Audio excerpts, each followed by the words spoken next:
de precaución y autocuido y siguiendo las recomendaciones internacionales, Contexto Azul y Blanco está tomando las medidas necesarias para proteger al equipo y a sus panelistas, realizando las entrevistas en modo virtual. Protegiéndote a vos, proteges a tu familia y a tus allegados. Contexto Azul y Blanco.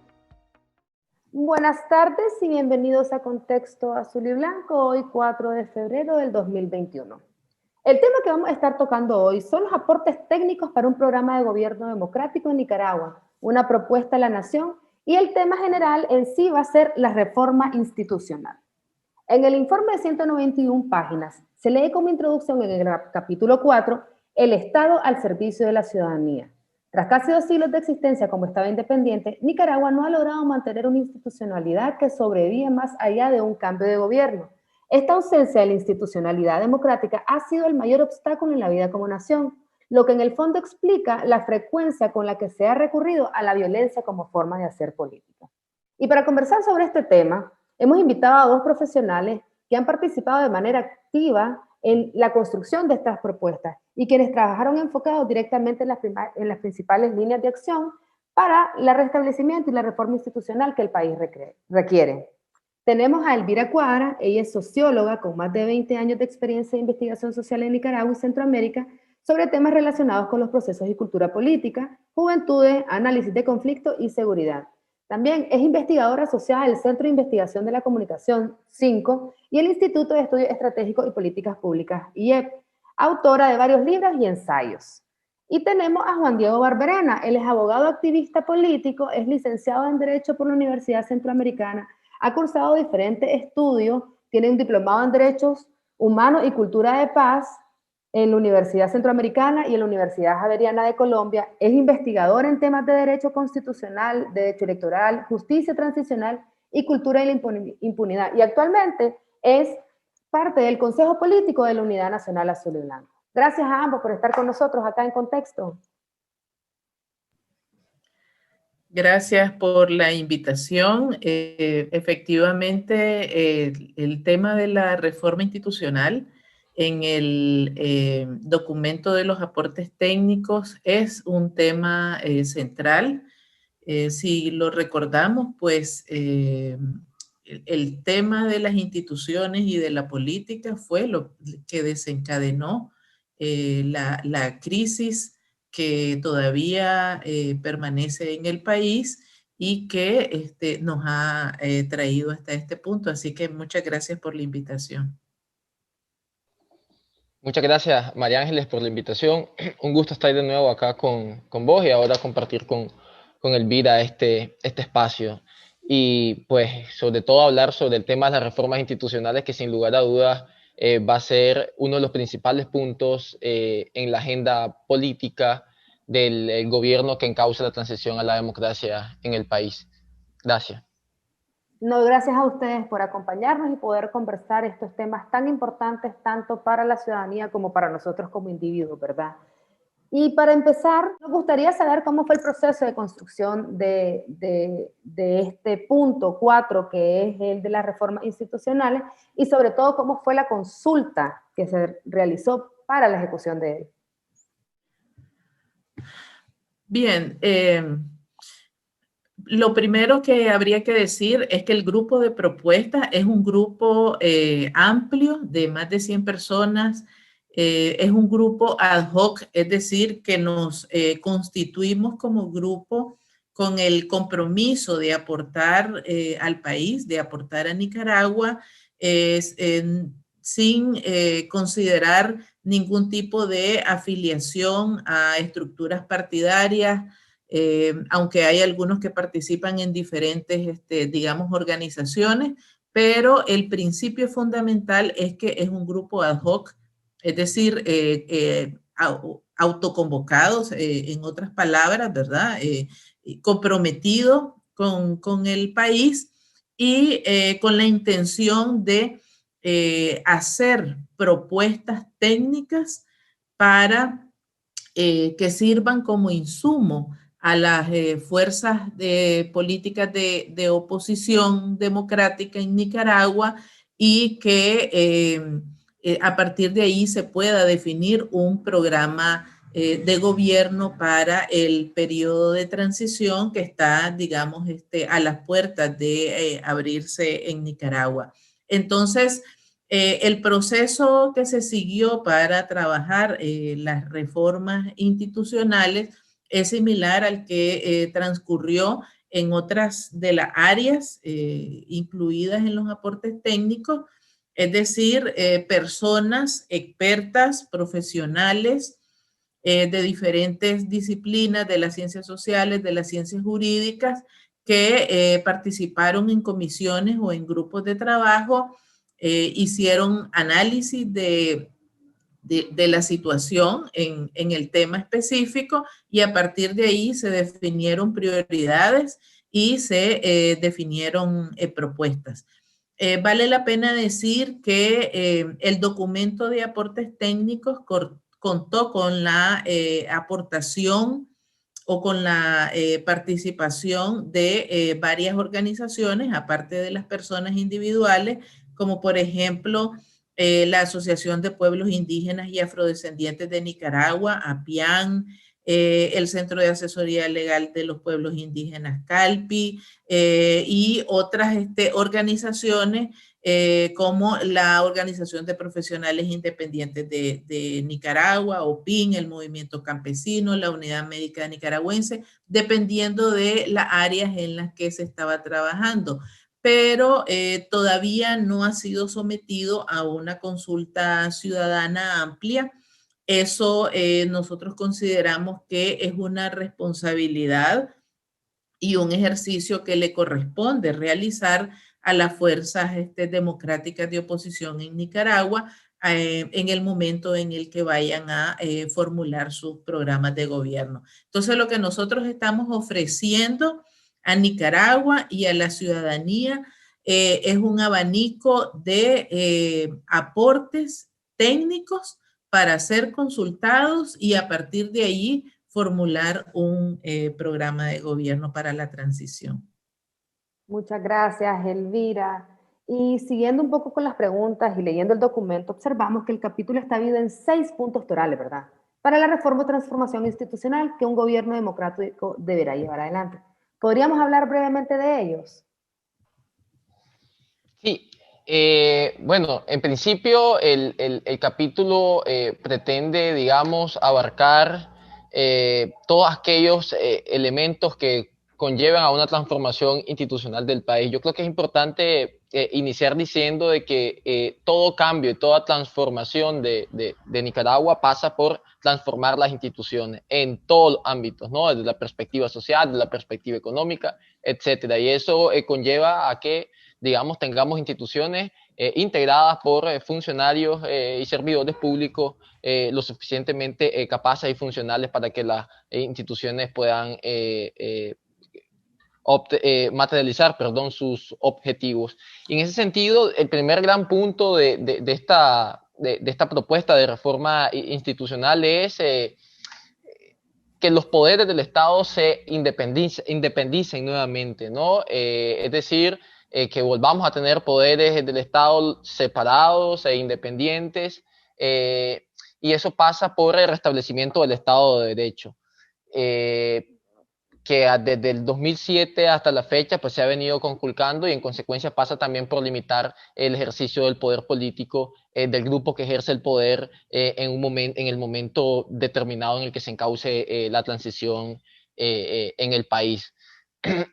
Claro, eso tiene mucho que ver con otras cuestiones relacionadas con el respeto al bloque de la legalidad, perdón, el respeto al bloque de la constitucionalidad, muy relacionado con el tema de la cultura política nicaragüense, pero digamos, eso solamente se puede imponer y materializar estableciendo mecanismos robustos que limiten el ejercicio del poder político. Entonces ese es el primer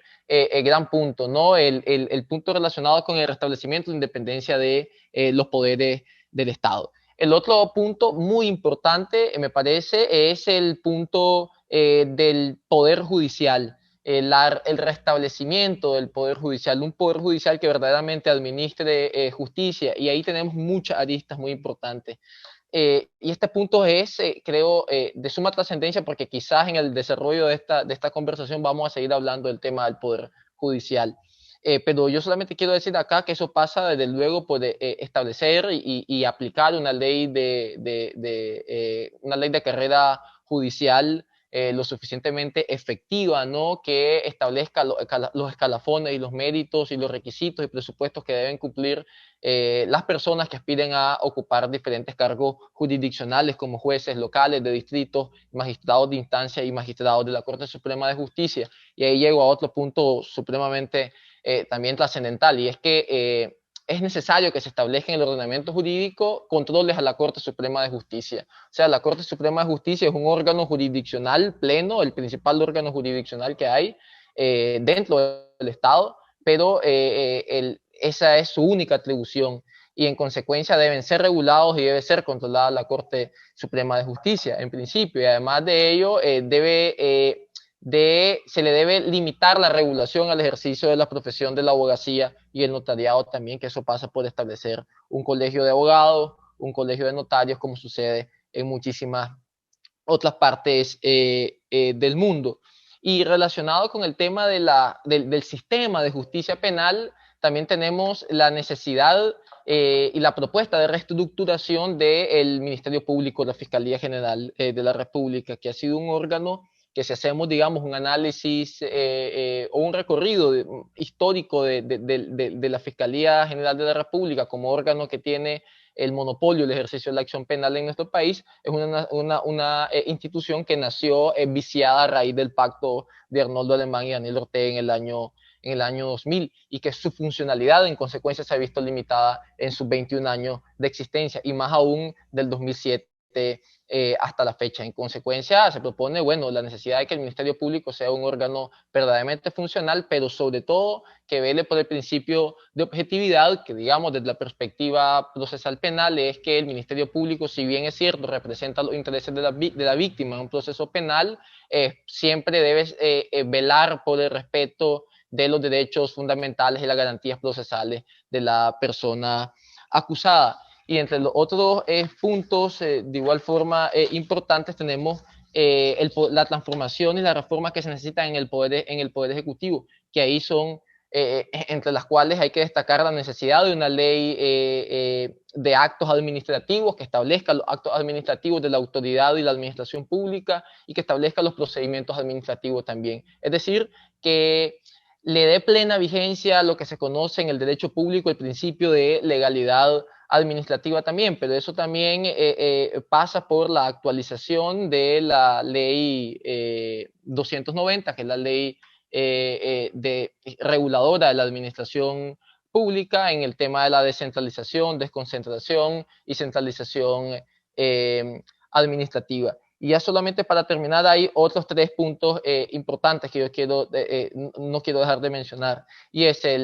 la transformación del sistema electoral, es decir, tener un sistema electoral confiable, transparente, competitivo, que le devuelva el derecho a elegir a las y los nicaragüenses, y el encauzamiento a un proceso de justicia transicional y de tratamiento del pasado, que dé cuenta de la cultura de impunidad que hemos vivido durante 200 años, que obliga a los perpetradores a responder por abusos cometidos, y que sobre todo a las víctimas le materialice su derecho a la verdad, a la justicia, a la reparación y la no repetición. Y el último aspecto muy importante, muy relacionado con el tema del combate permanente a la corrupción, con esto termino y disculpo el tiempo, es la necesidad de refundar y volver más funcional 2 instituciones muy importantes que a raíz del retorno de Daniel Ortega al poder han resultado infuncionales y peregrinas, que son la Contraloría General de la República y la Procuraduría General de la República. Una auditando, investigando actos de corrupción en el ejercicio de la función pública, y la otra velando por los intereses del Estado y ejerciendo la representación legal del Estado en los diversos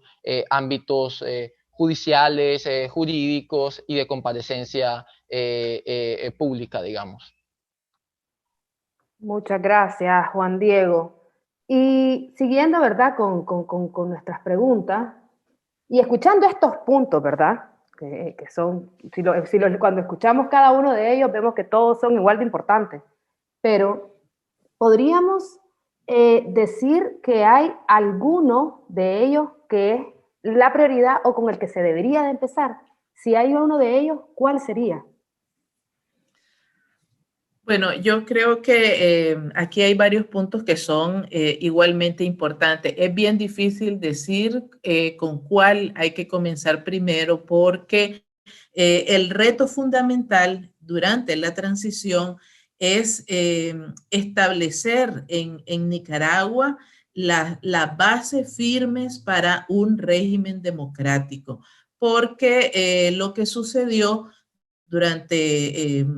estos años, del 2007 para acá, es que se distorsionó completamente la naturaleza del régimen político y la naturaleza del Estado. Y entonces el reto más importante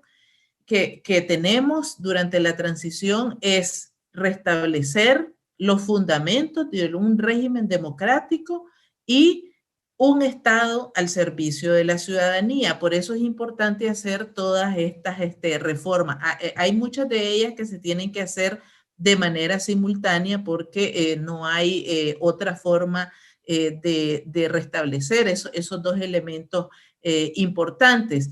Por ejemplo, para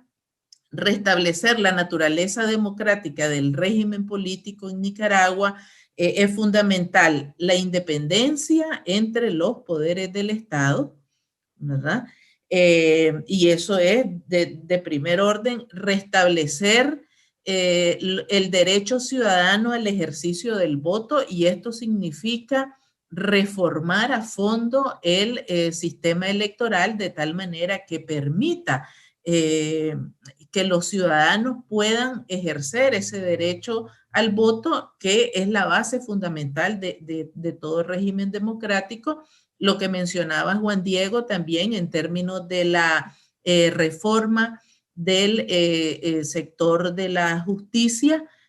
también es uno de los elementos fundamentales, y aquí yo voy a agregar otros dos más que son parte de las prioridades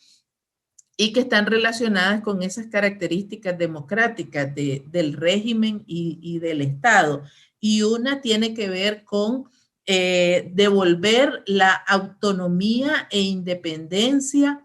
a los gobiernos locales, sean estos municipales y regionales, porque son gobiernos que surgen del voto popular, de la elección ciudadana, y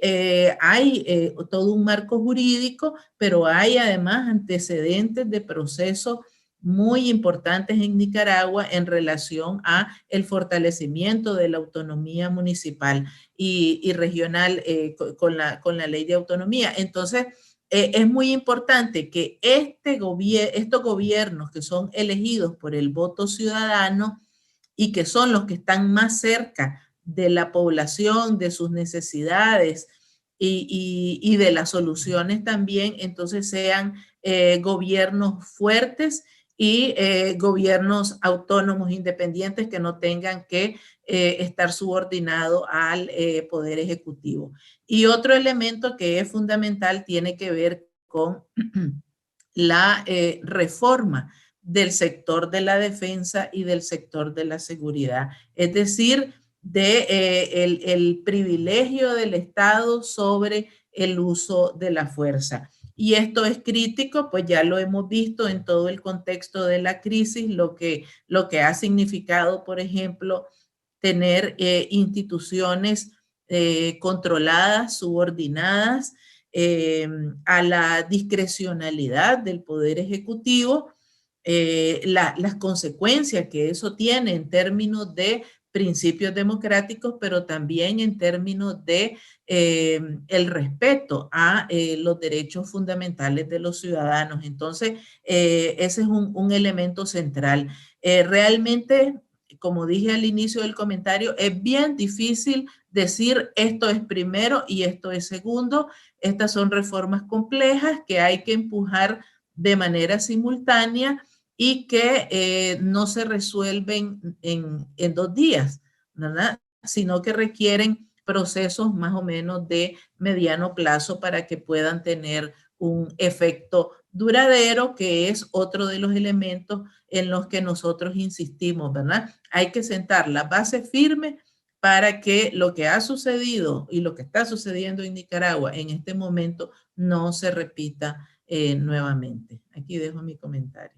Muchas gracias, Elvira. Muchas gracias, Juan Diego. Y ya entrando un poco más de lleno a algunas de las propuestas de los puntos torales de la reforma, uno de los planteamientos de su propuesta es reconstruir el Estado de Derecho. Y la pregunta sería, ¿cuáles serán las primeras acciones para llevar a cabo el proceso de justicia transicional, que es uno de los que se ha mencionado anteriormente? Sí, yo creo que en principio una de las reformas institucionales importantes, sin pretender adentrarme al tema de justicia transicional, que la reforma institucional es uno de sus pilares y elementos fundamentales, es la reestructuración al Poder Judicial, que yo hablaba también en mi anterior intervención, porque en Nicaragua el Poder Judicial y la Corte Suprema de Justicia como principal órgano jurisdiccional del Estado es el que tiene la llave de la mayoría de los poderes del Estado a través, sobre todo a través de los mecanismos de control de constitucionalidad como el recurso de amparo, como el recurso por inconstitucionalidad en el caso concreto y el recurso por inconstitucionalidad pleno. No en vano Daniel Ortega se reeligió por una sentencia primero de la Sala de lo Constitucional de la Corte Suprema de Justicia y luego del Pleno de la Corte Suprema de Justicia a través de un recurso de amparo. Yo creo que la reestructuración del Poder Judicial en paralelo con la reestructuración de las demás instituciones públicas es, como dice Elvira, sumamente importante. Ahora, el tema del restablecimiento del Estado de Derecho es sin lugar a dudas una garantía de no repetición de los graves abusos que han pasado. Es decir, el establecer límites que limiten el ejercicio del poder político, el encauzar, digamos, y sujetar el ejercicio del poder nuevamente a la ley, que eviten actos arbitrarios de poder, que eviten desvíos de poder, que eviten la realización de distintas ilegalidades que conllevan vulneración de derechos fundamentales de las y los ciudadanos, es una garantía de no repetición y que hay que garantizarla previo, desde luego, para que se encauce un proceso de justicia transicional y sobre todo para que no, el proceso de justicia transicional no sea entorpecido ni boicoteado por por el uso de algunos mecanismos que puedan estar dispuestos todavía en el ordenamiento jurídico del Estado. Ahora bien, yo que aquí quiero ser transparente y claro, no hay una fórmula, no existe una fórmula de cómo se aplica un proceso de justicia transicional, porque los procesos de justicia, los procesos de tratamiento del pasado, precisamente lo que tratan y a lo que le dan tratamiento son a conflictos sociales y ninguna sociedad es igual, ningún fenómeno social se comporta de la misma manera. En ese sentido, pues no tenemos nosotros, digamos, una fórmula o un esquema que nos pueda decir así vamos a aplicar el proceso de justicia transicional. Todo dependerá en principio también, y eso lo demuestran experiencias comparadas, de la correlación de fuerzas que se tengan para imponer un proceso de justicia transicional, que coloque a las víctimas en el centro y que responda a las demandas y las exigencias de las víctimas del conflicto. Ahora, ¿por qué digo que depende esto de la correlación de fuerza? Porque, bueno, siempre en los procesos de justicia transicional hay una tensión entre la justicia, digamos, material y las demandas políticas de estabilidad. Y entonces ahí va a depender mucho el tema de la correlación de fuerza, aunque yo sí creo que hemos avanzado muchísimo como sociedad, al menos los colectivos de víctimas, los colectivos de defensa de los derechos humanos y demás, conocer qué es un proceso de justicia transicional, digamos, absorber los principales elementos de la justicia transicional que nos permitan en el momento indicado del encauzamiento de la transición, la exigencia de los mismos al régimen político democrático que esté en ese momento ejerciendo el poder. Pero todo pasa por también la aprobación de leyes, es decir, el proceso de justicia transicional no va a iniciar si no se aprueba en principio una ley creadora de una fiscalía especial que sea quien ejerza la acción penal en contra de los perpetradores de crímenes de lesa humanidad. el proceso, digamos, de justicia transicional tampoco va a empezar sin que podamos suscribir el Estatuto de Roma, la Corte Penal Internacional. Y tampoco iniciará si no creamos una ley, y como está en la propuesta de reformas institucionales, una ley de atención integral a las víctimas que defina qué es víctima, que defina quiénes se consideran víctimas, lo mismo que una ley de reparaciones, tanto los daños materiales y rogados como de los daños morales que se han causado producto de los delitos y actos arbitrarios que se han materializado en crímenes de lesa humanidad de la dictadura Ortega Murillo. Entonces, el primer paso es, digamos, crear los instrumentos normativos necesarios que permitan la actuación y que le den cobertura legal a las actuaciones relacionadas con el tema de la justicia transicional. Y eso pasa también por aprobar una ley que cree una verdadera comisión de la verdad, con mandatos claros, que retome los testimonios de las víctimas y que pretenda y que investigue más bien a profundidad y lo más retrospectivamente posible y retroactivamente posible el conflicto que hemos vivido, ¿no? Pero esto, desde luego, también pasa por cómo nosotros y nosotras como sociedad afrontemos el pasado, desde luego, y pretendamos, digamos, trascender este conflicto y reconstruir nuestra memoria histórica desde hace 40 años, que está sumamente polarizada. Yo creo que eso también es muy importante, pero digamos, en síntesis, esto es un tema, el tema de la justicia transicional tiene muchísimas vías, muchas aristas y bastante interdisciplinario que, insisto, el tema de la correlación de fuerza que tengamos como sociedad va a ser lo fundamental para su encauzamiento y su materialización. ¿Puedo agregar algo a lo que dijo Juan Diego? Hay una dimensión también social, cultural y política de la justicia transicional. Y esta, pues, él explicaba, por ejemplo, la creación de una fiscalía especial, y también explicaba Juan Diego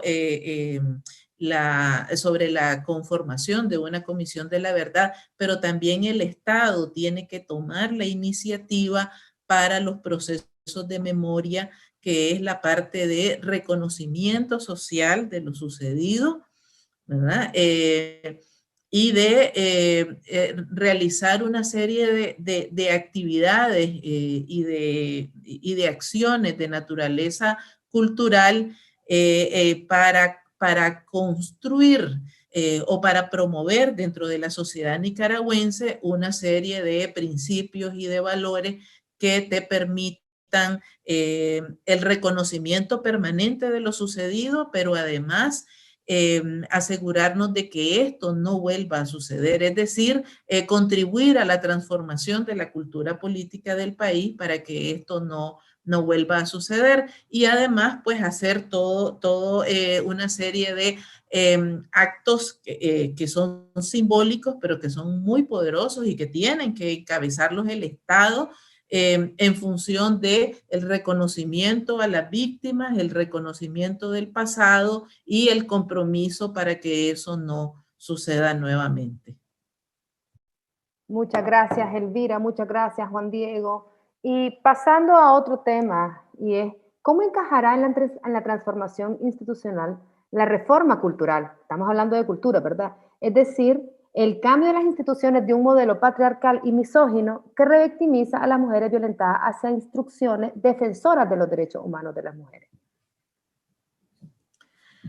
Bueno, en ese particular hay una serie de propuestas que están, digamos, o que son parte de los temas transversales que se han abordado en las diferentes áreas que incluye el documento.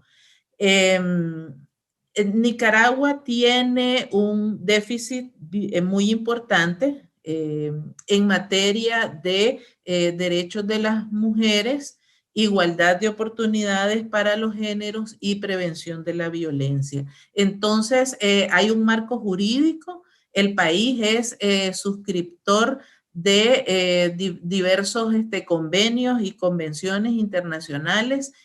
vinculados con esta materia, pero ha habido un bloqueo permanente para la aplicación tanto de los instrumentos nacionales como de los internacionales en materia de igualdad de oportunidades para los géneros, prevención de la violencia hacia las mujeres y también los derechos específicos de las mujeres en tanto ciudadanas de este país. Allí, pues las acciones están, digamos, incluidas o incorporadas en las diferentes áreas. Por ejemplo, en el área de educación tiene que haber acciones específicas que promuevan, por ejemplo, la incorporación, la participación de las mujeres en los procesos educativos, el incremento de los niveles de educación de las mujeres en términos de salud, por ejemplo, hay que trabajar mucho en términos de la atención, la disminución de la mortalidad materna, por ejemplo,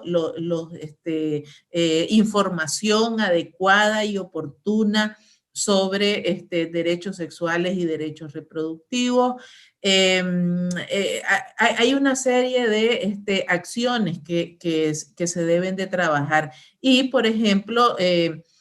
otras cosas que es importante incluir en las políticas públicas, y eso es parte de la reforma institucional, tiene que ver con el tema de atender situaciones críticas como los altísimos índices de embarazo adolescente que tenemos en Nicaragua y que son incluso promovidos por ciertos discursos oficiales como el enfoque de la familia y de las mujeres teniendo hijos, ¿verdad? Entonces, y lo digo en este sentido porque usualmente vemos en esa propaganda gubernamental cómo se exalta a la figura de las niñas y adolescentes como madres en vez de promover, digamos, su participación en términos de educación y en términos de desarrollo económico, de desarrollo productivo, o identificarlas como sujetos de derechos en tanto que son ciudadanas también de esta sociedad nicaragüense. Y hay algunos otros elementos, por ejemplo, en el tema de las políticas de seguridad, lo que prevalece es un enfoque que deja desprotegidas a las mujeres frente a la violencia basada en género. Entonces hay que revisar esto y promover políticas que efectivamente protejan a las mujeres de ese tipo de violencia, incluidas niñas y adolescentes, por supuesto. Muchas gracias, Elvira. Y hablando un poco también, lo mencionaron al inicio, que era casi la carrera política o los tipos de funcionarios públicos que iba a tener, que debería de tener Nicaragua. ¿Hay alguna propuesta para reforzar el enfoque de servicio en que los funcionarios públicos sean realmente servidores públicos?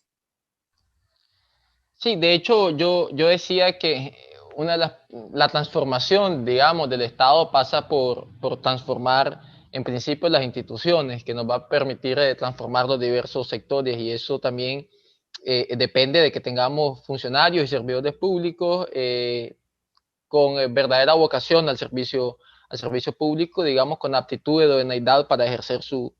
funciones. En efecto,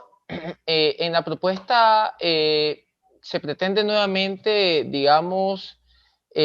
darle plena aplicabilidad a la Ley de Servicio Civil y Carrera Administrativa, que es la que establece los procedimientos, los requisitos, los presupuestos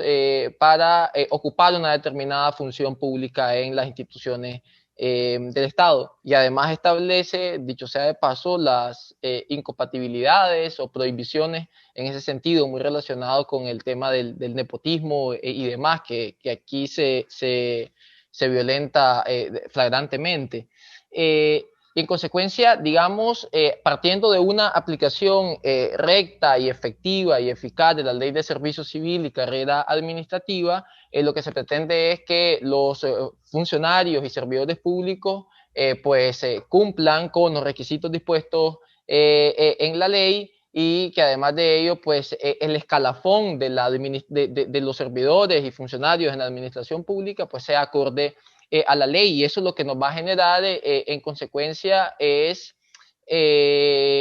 funcionarios públicos idóneos, aptos para ejercer su función y sobre todo con la suficiente capacidad y apertura de atender a la ciudadanía y al administrado en el ejercicio de la administración pública para salvaguardar sus derechos y además de ello para,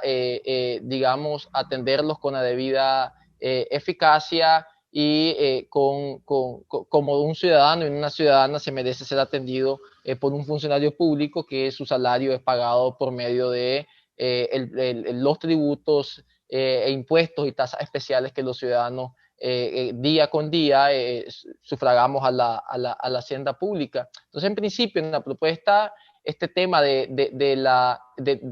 eficaz servicio público, de la dignificación también del servicio público, que eso pasa por no andar rotondeando, ¿verdad? Y demás, está muy relacionado y tiene plena, digamos, plena vigencia con una aplicación correcta de la ley del servicio civil y carrera administrativa, que es una ley que tiene alrededor de 15 años de vigencia, pero que en definitiva no se aplica.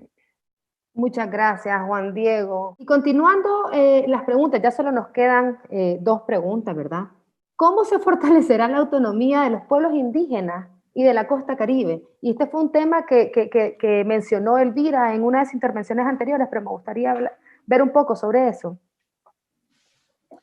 Efectivamente, como decía en un comentario anterior, el fortalecimiento de la autonomía y de la independencia de los gobiernos locales, municipales y regionales es uno de los elementos críticos. En ese momento señalaba de que son gobiernos elegidos por el voto ciudadano y que son gobiernos que están más cerca que el Poder Ejecutivo, que el gobierno central, a los problemas, pero también a las potenciales soluciones que plantea la ciudadanía. Hay una ley de autonomía que ha sido siempre dejada de lado, ¿verdad? Para el caso de las regiones autónomas, hay una demanda histórica de las regiones autónomas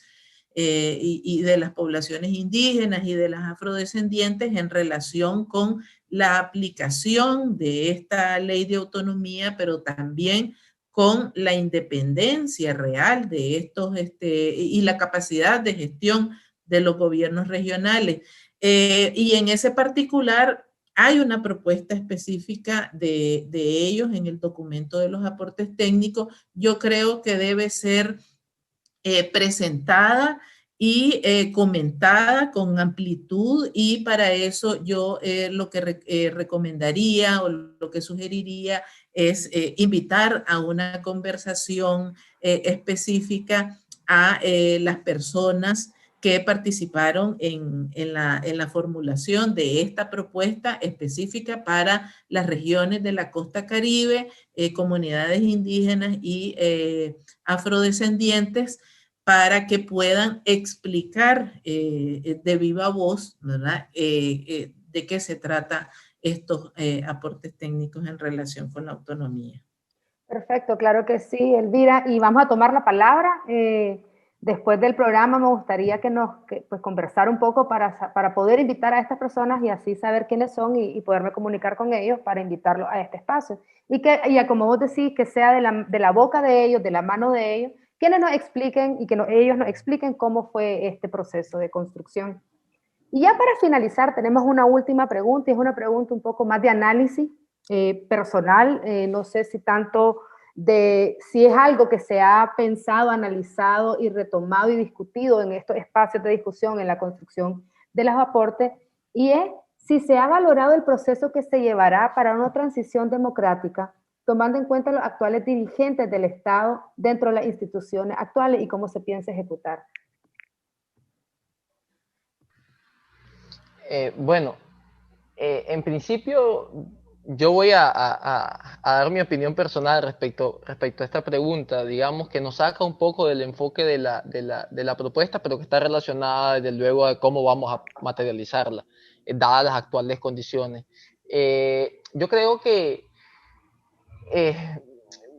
materializar y luchar por la consecución de esta propuesta pasa por lo que los diferentes grupos opositores hagan en este momento, ¿no? Hagan de acá lo que se realice para presionar al grupo político que detente el poder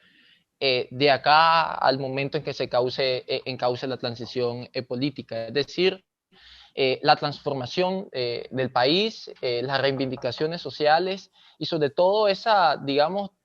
transformación estructural que en parte esta propuesta retoma en el tema de las reformas institucionales, pero que también en los diversos ejes pasa, digamos, por que el grupo que ejerce el poder esté debilitado.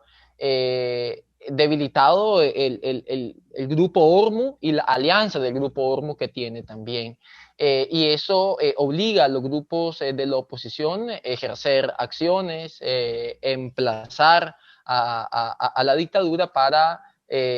digamos, debilitarlo en el momento en que se encauce la transición. Y eso también exige trazar una estrategia de debilitamiento del actual régimen. Y no solamente es relacionado con el tema de las reformas electorales y demás que permitiría el 7 de noviembre unas elecciones libres, competitivas y transparentes, sino me parece también retomar las demandas fundamentales de reconquista de las libertades públicas de las y los ciudadanos. Es decir, tratar de que la correlación de fuerzas y de cosas en el momento en que la transición sea encauzada sea favorable a la resistencia pacífica, cívica, azul y blanco, y no sea favorable el grupo que ejerce el poder. Es decir, que la salida sea lo menos acolchonada posible, trayendo un poco a colación el tema del aterrizaje suave, que sea lo menos acolchonada posible y que permita, desde luego, esa salida, digamos, más robusta a realizar las transformaciones que el país requiere. ¿Por qué? Importante decirlo, en tanto en cuanto Ortega y Murillo tengan cuotas de poder lo suficientemente importantes, las transformaciones sociales y la posibilidad de que se lleven a cabo las transformaciones sociales van a ser limitadas. Desde luego, el grupo que ejerce el poder, si sabe que el poder político lo van a peligrar perderlo, pues van a buscar cómo quedar con cuotas de poder importantes e instituciones muy eficaces para ello, como la Corte Suprema de Justicia. Vuelvo a ese ejemplo, ¿no? Pero entonces, todo el tema está en trazar una estrategia que permita debilitar y tener una correlación de fuerzas favorables para lograr esas transformaciones. Y ya solo para terminar, creería que acá todos los grupos opositores, todos los grupos económicos que están de este lado de la acera, pues tienen la obligación de contribuir para que se puedan realizar estas transformaciones, para que se pueda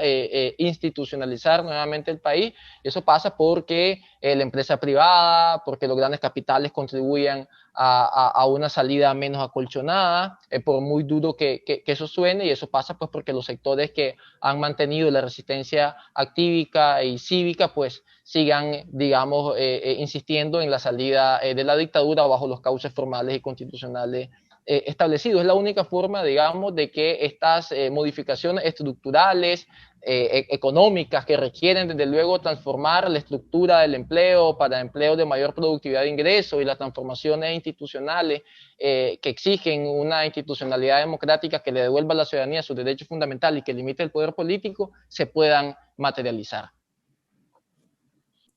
Bueno, yo quisiera agregar aquí también, igual que Juan Diego, lo que diga va a ser mi opinión personal, ¿verdad?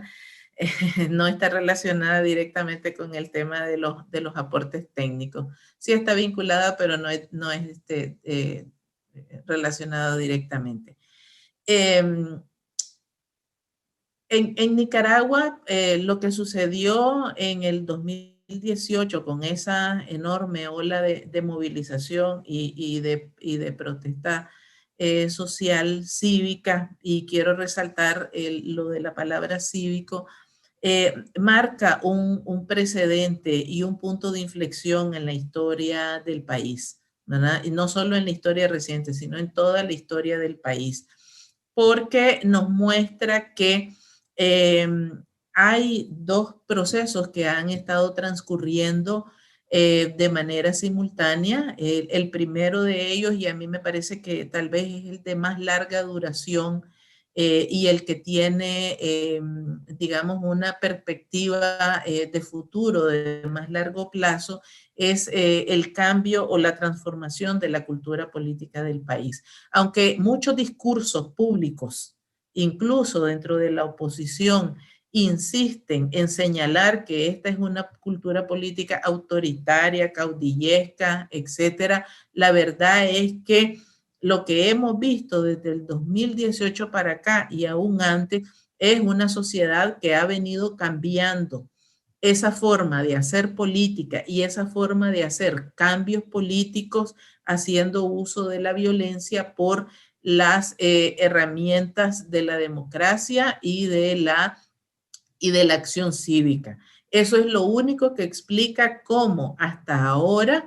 este movimiento cívico de oposición se ha mantenido firme en una estrategia de acción cívica, ¿verdad? Para cualquiera de las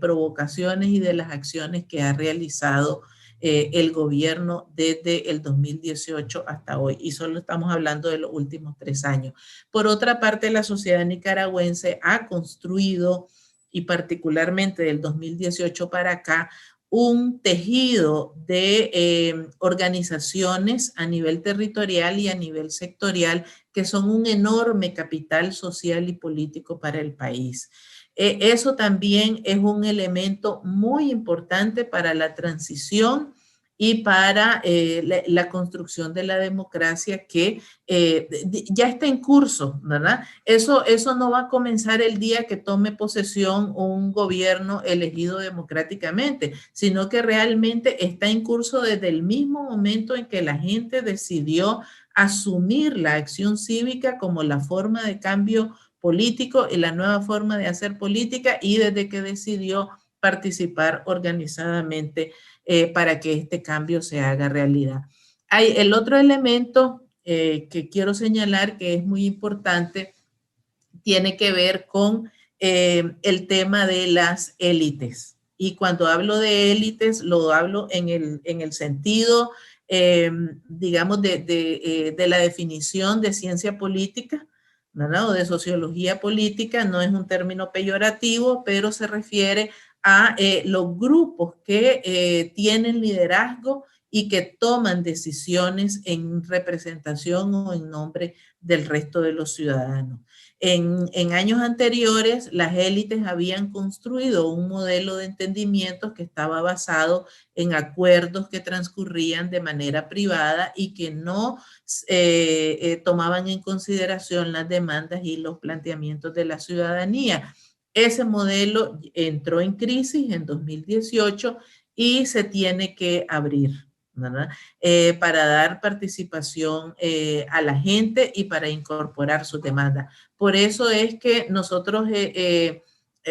por eso es que se ha insistido en que este documento de aportes técnicos es aportes técnicos y que es el liderazgo político del país quien tiene que consultar con la ciudadanía qué de esto va a quedar y va a ser parte de un eventual programa de gobierno para una transición. Entonces, son dos elementos muy importantes. Desde mi punto de vista, los dos son positivos, ninguno es fácil, los dos son complejos y están atravesados por muchas tensiones y muchos conflictos, pero si logramos avanzar simultáneamente en los dos sentidos, creo que es posible que podamos hacer ese cambio político por la vía democrática y cívica. En este caso, las elecciones son uno de los elementos fundamentales de ese cambio político, pero además que podamos sentar la base para una transición democrática y pues para un mejor futuro para las generaciones que vienen en Nicaragua. Muchas gracias, Juan Diego, muchas gracias, Elvira. Muchas gracias por darnos toda esta información y de una manera bastante digerible. Es un documento bastante amplio, son 191 páginas y a veces es complicado poderlas leer todas y por eso es que en Contexto hemos venido dividiendo cada temática para cada programa y sobre todo con panelistas que nos puedan explicar a fondo y de manera bastante como fácil de digerir y de entender y agradecemos porque así están siendo. Ya este es el segundo programa con los aportes técnicos. También les queremos agradecer a todas las personas que nos están sintonizando hoy y recuerde siempre enviarnos sus dudas, consultas y comentarios a los datos que aparecerán en pantalla. Buenas noches.